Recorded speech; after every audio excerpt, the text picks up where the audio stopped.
The final gunshot was an exclamation mark to everything that had led to this point. I released my finger from the trigger, and then it was over.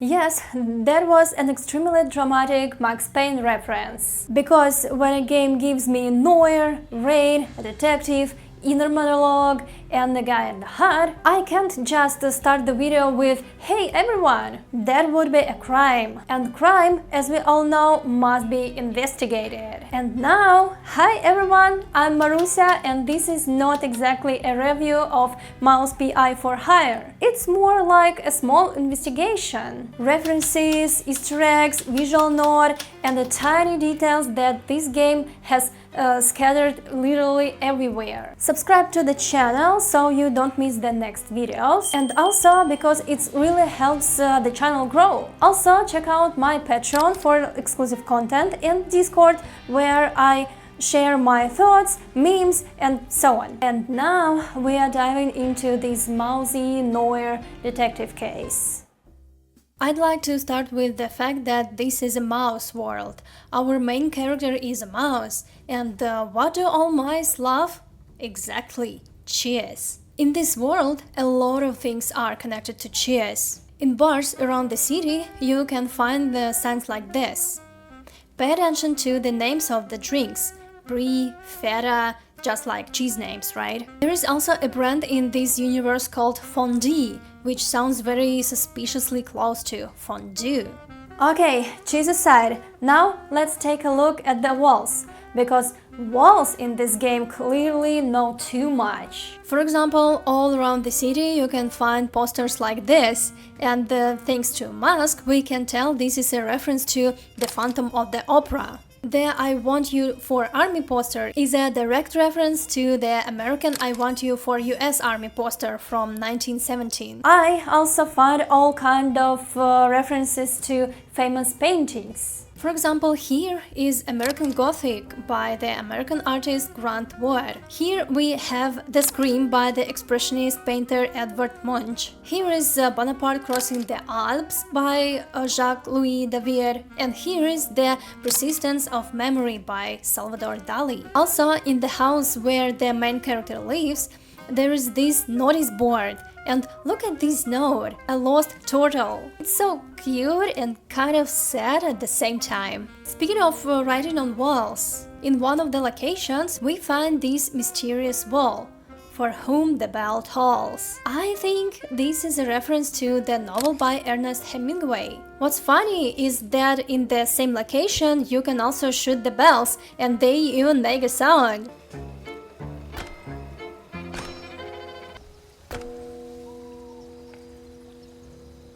By the way, I also find out that Metallica has a song called "For Whom the Bell Tolls", released in 1984. And speaking of songs, in one of the secret locations I found this creepy writing. "On the crossroad I sold my soul to cheese." I feel like this is a reference to Crossroad Blues and also to the American blues artist Robert Johnson in general. The image of this guitarist is surrounded by mythology.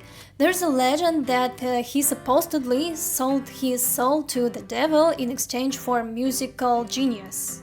And if you watched Supernatural, then you basically understand why the Crossroads things matters. In their TV show, characters mount demos at crossroads. Let's move on to something more down to earth and practical. In one of the restaurant kitchens, I found this board with the recipe for fried tomatoes and pepper soup. Guys, you can pause here, read it carefully, and maybe even write down this one. And it isn't only one recipe here. Somewhere nearby I found these two notes with a recipe called pierogi rogi. As far as I understand, this is a reference to Polish cuisine.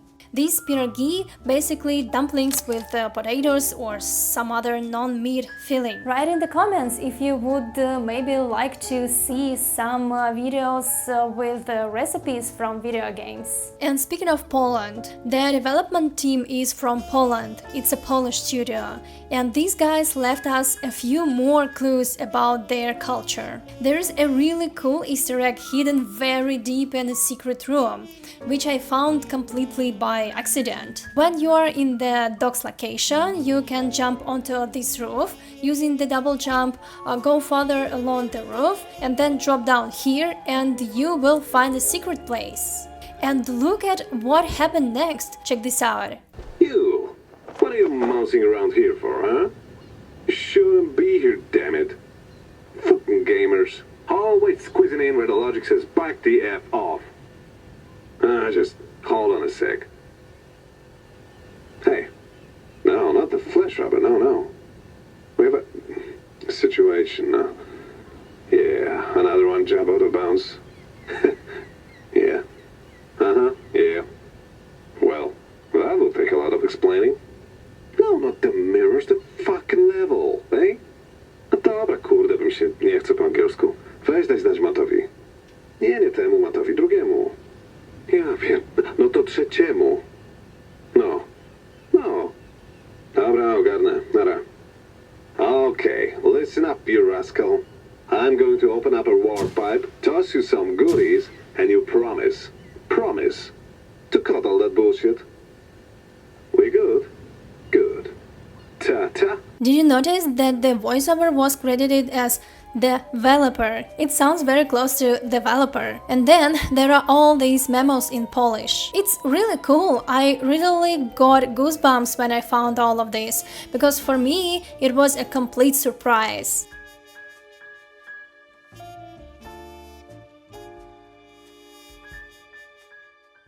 Also, I noticed this only while editing, made in PL, which probably means made in Poland. It's honestly amazing how much love they put into every reference, every Easter egg, and the game as a whole. But you didn't think we would get through this without video game references, right? Unfortunately or fortunately, every project like this will now be compared to Cuphead one way or another. And maybe the developers understood that too and decided to pay respect to a game that has already become kind of a modern classic, I guess. I mean, everything kind of makes sense. The character drinks a cup of coffee or tea or whatever that is, and then starts shooting from his hand, just like the characters in Cuphead do.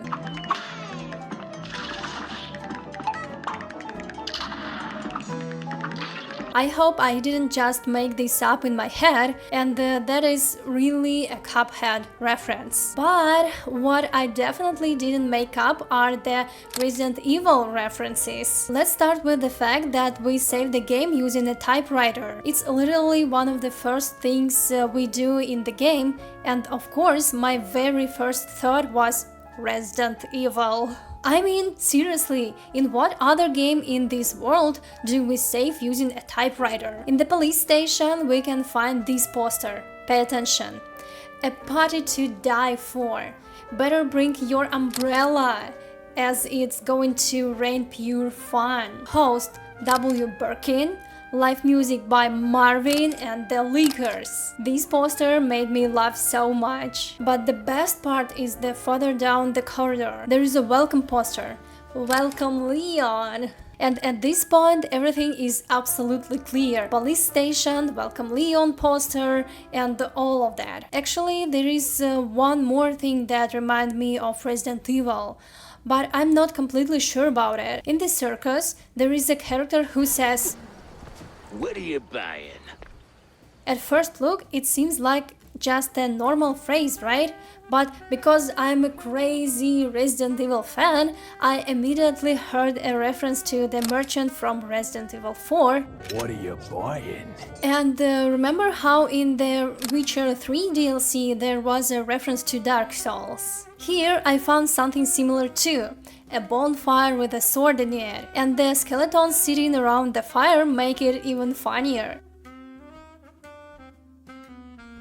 Here is also a reference to Mario. During the story we find a book called The Art of Plumbing. If you remember, Mario was originally a plumber. The book teaches us how to travel through pipes. And if you've played at least one Mario game, then you know exactly what pipe travel looks like there. And later in the game we keep finding these pipes, which we use either as fast travel or to reach secret areas. And now, guys, be honest, what is the first thing that comes to your mind when in a dark room you see a mannequin wearing a dress with a quest item hanging from it? Personally, I saw a reference to Silent Hill 2 here. Remember when James finds the flashlight in a similar mannequin?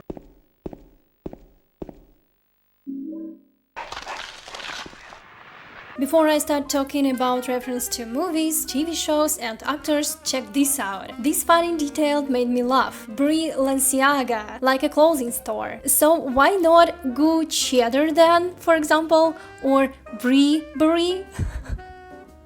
Okay, I'm not that good with puns. Anyway, it's really cool that they even put effort into naming tiny background thing like this one. And now, the most interesting part. References to cinema. In general, the game has an entire movie studio, obviously made in the style of Hollywood. This is not really a reference, but it made me laugh that at the movie studio this channel is basically painted on. Of course, the studio has its own stars, its own actors, right? For example, this elegant mouse here is called Gabe Clarkle. And of course, this character is a reference to the Hollywood actor of the 30s, Clark Gable. Maybe he says some lines from his movies or something like that, but I didn't notice anything specific. I'm not very good with cinema from that time period. There is other character called Rocky Ford. At first, it might seem like nothing special, but we meet this character at studio called John Jones. And does this hat remind you of anything? Of course, this is a reference to Indiana Jones, and the character is named after the actor who played him, Harrison Ford. By the way, it's funny that Troy Baker, who voiced the main character in this game, also voiced Indiana Jones in the 2024 game Indiana Jones and the Great Circle. And also, look at this, as reference, we run away from a giant boulder. And speaking of characters, during the story I met a character named Igor. And honestly, I have a feeling that this character is also named after someone, but I couldn't figure out who exactly. No, Master. It's Igor. That's what I said. No, you said Igor.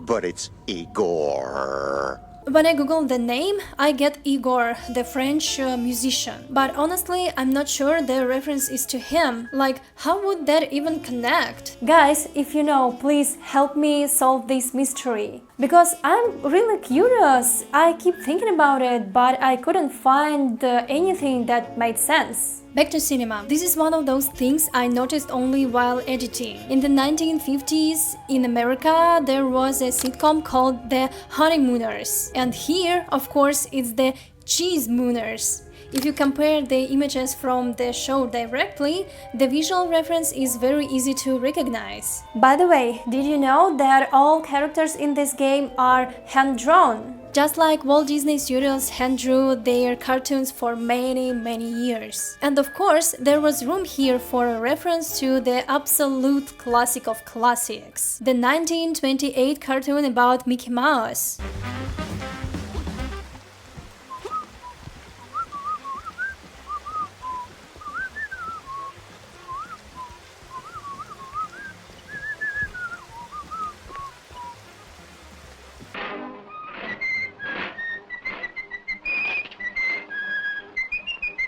Do you remember Back to the Future Part 3? When Marty McFly ended up in the Wild West, there was a story about a school teacher who fell into a cliff and died, and the cliff was named after her. And at the end of the movie, Doc helped Marty McFly get back to the future using a train. So here is the Wild West, a tombstone. The name is different, of course, but it says she fell off the cliff and died. And I immediately had Back to the Future 3 in my head. But that's not all. There's also a railroad and a cliff. And at the cliff, there is a train. Was also supposed to fall after Marty returned to the future. The reference to The Wizard of Oz is impossible to miss. There is an entire level dedicated to it. Here is the yellow brick road. There is even a scarecrow. This level really stands out from the rest of the game, right? As far as I know, the original movie was made in such way that the beginning was black and white or sepia toned, and when Dorothy entered the magical world, the film became colorful. And honestly, I was very surprised when I discovered this game has a color episode too. It's really cool, and I don't even think this is just a reference. It feels more like a tribute to American cinema. Also nearby on the same level there are references to Alice in Wonderland. They are not direct ones, but some moments are very recognizable. It was also really nice to see a reference to Beauty and the Beast. Here we have something like a rose under the glass dome. Here is image of the Beast, the rose, the candle in his hand or paw, and the Beast himself, of course. By the way, he is actually one of the bosses in the game. Before to the move to the next part, I need to start from the distance with the newspapers. Throughout the entire game, we find issues of the local newspaper. Basically, they are one of the collectibles. I'm sure that almost every newspaper issue contains some kind of reference. Maybe in the headline, maybe in the image, or maybe in the meaning itself. For example, in this issue, I definitely recognized the famous picture. The sailor kissing the nurse who is wearing a white dress. And then, by a twist of fate, the main character ends up in hell. Literally. What does a newspaper issue look like in hell? Strange symbols instead of letters, issue number 66666, and the date May 16, 3999. For some reason, I feel like the entire hell level is one big reference or tribute to Doom. At one point, new enemies appear, and they look very similar to Doom's Cacodemon. Also, at one point, we get a chainsaw, just like in Doom. And by the way, the developers of Mouse P.I for Hire congratulated id Software on the 10th anniversary of Doom 2016 on social media. Honestly, I think probably I missed a lot of things. Sometimes because I wasn't paying enough attention, and sometimes because I'm not that deeply familiar with American culture. There is opinion that if a work is made entirely out of references, Easter eggs, borrowings, and direct quotes,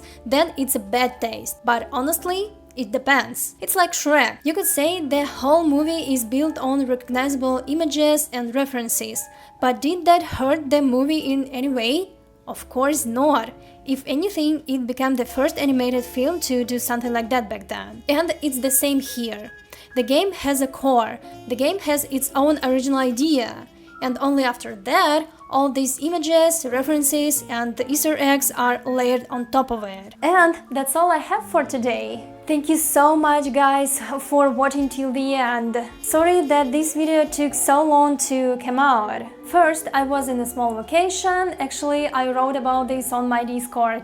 Then I got a little bit sick. But now I'm home and I'm totally fine. And by the way, I've already started working on the next video for you. Write in the comments if you play the game, if you like it, if you find some cool Easter eggs that I missed. So let's discuss all of that in the comments. Don't forget to like this video and definitely subscribe to the channel if you haven't, because it helps the channel grow and it helps this video in particular. And of course, don't forget about my Patreon. The subscription costs only $1, but it really helps me keep making video for you here on YouTube. And of course, here my Discord when I'm 24/7 online for you. So, thanks for everything. See you soon. Bye! After a day like that, night had to come in swinging. And boy did it. Armed with half-full glasses of John's finest fondue, a pillow, and some overdue shut-eye.